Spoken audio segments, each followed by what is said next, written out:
Hi everyone, I'm Meenakshi and welcome back to my channel. So we are discussing chapter 2 of NCERT which is matter around us pure.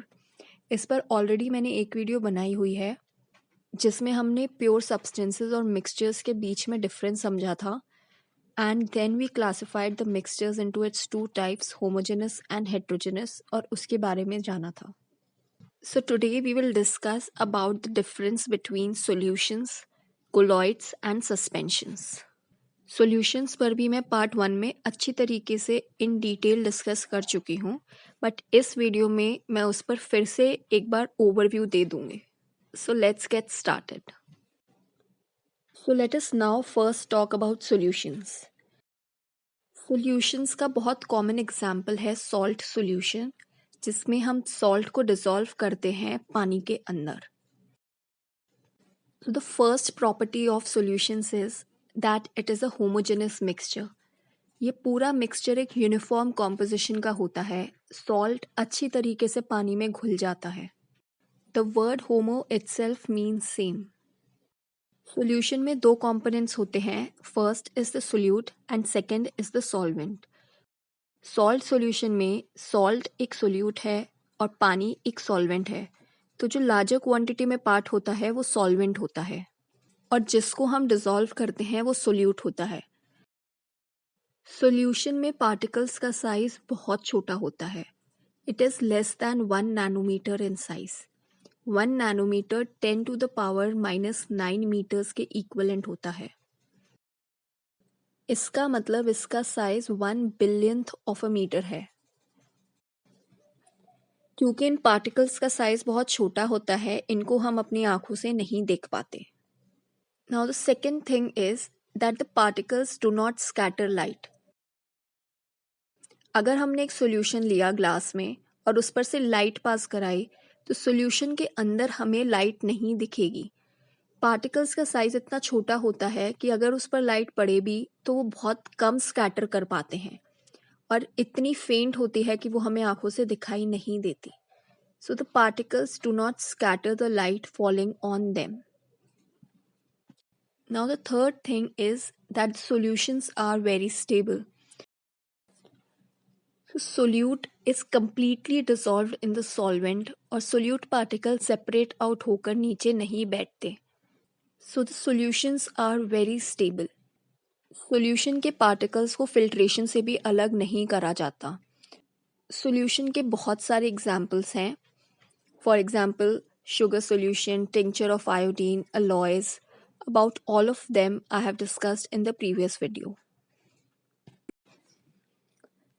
Now solution was a homogeneous mixture. अब हम दो mixtures के बारे में और discuss करेंगे जो heterogeneous हैं. First of them is suspension.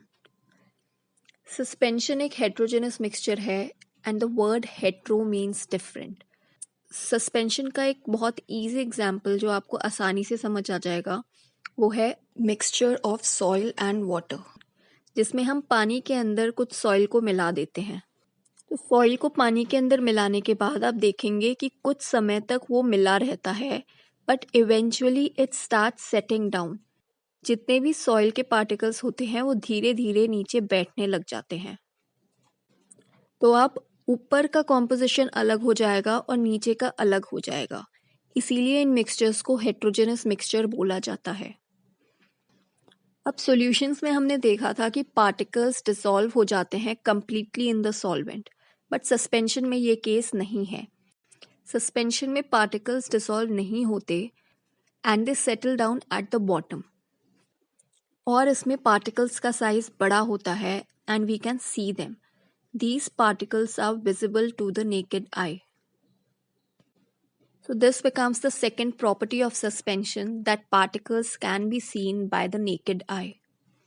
अब क्योंकि पार्टिकल्स का साइज बड़ा हो गया है तो इस पे पड़ने वाली लाइट को ये स्कैटर करेंगे, मतलब उसको डिफरेंट डायरेक्शंस में फैलाएंगे और इसी वजह से हमें सस्पेंशंस में से पाथ नज़र आता है.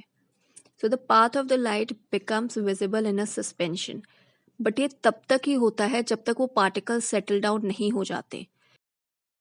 Once the particles start setting down ऊपर का मिक्सचर साफ होने लगता है और उसमें पार्टिकल्स ज़्यादा नहीं होते. Now the fourth property of suspension is that it is not stable. Particles settle down at the bottom और इन particles को हम आराम से filter करके अलग कर सकते हैं. So these particles can be separated by the process of filtration. अब जैसे ही ये पार्टिकल्स नीचे सेटल हो जाते हैं, उसके बाद अगर हम मिक्सचर पर लाइट डालेंगे तो अब हमें पाथ नज़र नहीं आएगा. क्यों? क्योंकि अब मिक्सचर में ऊपर पार्टिकल्स बचे ही नहीं हैं. They have all settle down at the bottom, और जो थोड़े बहुत बचे हैं they are not big enough to scatter the light. So the path of the light becomes faint and gradually invisible. So this brings us to the last topic of the mixtures, which is colloids. Colloids को हम example से start करते हैं. इसके examples होते हैं milk, foam, shaving cream, jellies etcetera. अब milk को अगर हम देखें तो आप सोचोगे ये तो यूनिफॉर्मली स्प्रेड में, इसका तो यूनिफॉर्म कॉम्पोजिशन है, बट फिर हम इससे सॉल्यूशन में क्यों ना डालकर और कोलॉइड्स में क्यों डाल रहे हैं.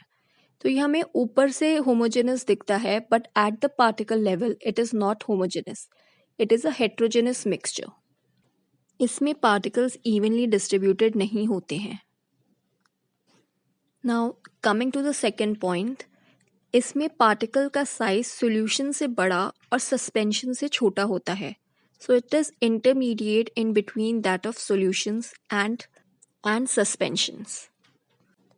और कोलॉइड के पार्टिकल्स को हम नॉर्मली अपनी आंखों से नहीं देख सकते, but these particles are big enough to scatter light, and this scattering of light is known as Tyndall effect, after the name of the scientist who discovered this effect. Tyndall effect हमें अपने घरों में भी आसानी से नज़र आ जाता है. अगर एक क्लोज रूम हो और उसमें एक विंडो खुली हो जिसमें से लाइट एंटर करती है, तो वो हमें स्कैटर होती नज़र आएगी, and the path of the light becomes visible. This is because of the dust particles which are suspended in the air. ऐसे ही फॉरेस्ट में भी हमें आसानी से टिंडल इफेक्ट देखने को मिलता है. एयर में मिस्ट पार्टिकल्स होते हैं which contain tiny droplets of water. जब इन पे लाइट पड़ती है तो वो स्कैटर करते हैं. Now coming to the third point, colloids are a heterogeneous mixture. इसको हम डिस्कस कर चुके हैं. And the fourth point is that colloids are stable. Particles of colloids are stable. इसका मतलब अगर हम colloid को undisturbed छोड़ दें तो particles settle down नहीं होंगे, और colloids में से हम particles को filtration से अलग नहीं कर सकते. But एक special technique है which is known as centrifugation, जिसमें हम colloids के particles को अलग कर सकते हैं. इस प्रोसेस में मिक्सचर को बहुत हाई स्पीड पे घुमाया जाता है, जिससे इवेंचुअली वो सेटल डाउन हो जाते हैं बॉटम पर. Now colloids are made up of two components. First is the dispersed phase and second is the dispersion medium. तो जो सोल्यूट लाइक कंपोनेंट है या डिस्पर्स्ड पार्टिकल्स हैं, वो डिस्पर्स फेस को फॉर्म करते हैं, और जिस फेस में सारे पार्टिकल्स सस्पेंडेड होते हैं उसको हम डिस्पर्शन मीडियम बोलते हैं. तो कोलॉइड्स को इस बेसिस पर कि क्या डिस्पर्स्ड फेस में है और क्या डिस्पर्शन मीडियम में है, क्लासिफाई करा गया है. Let us now look at its classification.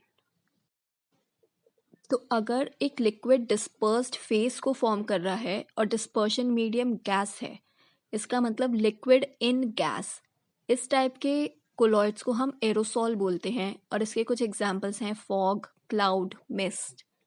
Second, अगर डिस्पर्स्ड फेस सॉलिड है और उसको हमने गैस में मिलाया है, so this is also known as aerosol, but इसका एग्जाम्पल है smoke. For example, there are many dust particles which are mixed in gas.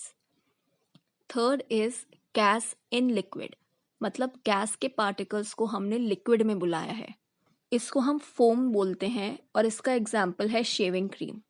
Now coming to next, liquid in liquid, इनको हम इमल्शंस बोलते हैं. इसके एग्जाम्पल्स हैं milk और face cream. So now next type of colloids are sol, जिसमें हम solid को लिक्विड में मिलाते हैं, और इसके एग्जाम्पल्स हैं mud and milk of magnesia. और milk of magnesia is an antacid which is used in indigestion. Next is gas in solid, मतलब हमने गैस के पार्टिकल्स को सॉलिड में मिलाया है, so this is also known as foam, और इसके एग्जाम्पल्स हैं rubber and sponge. Next liquid and solid which is known as gel, और इसके एग्जाम्पल्स हैं जेली और चीज़। जैसे कि जैम में आपने देखा होगा कि लिक्विड के पार्टिकल्स को सॉलिड में मिलाया गया होता है। Last is solid and solid and it is known as solid sol, and इसके एग्जाम्पल्स हैं gemstones. So that was it for the today's video. I hope you're now clear with what is the difference between solution, suspension and colloids. I hope you all liked the video. Please don't forget to share, like and subscribe. Thanks for watching.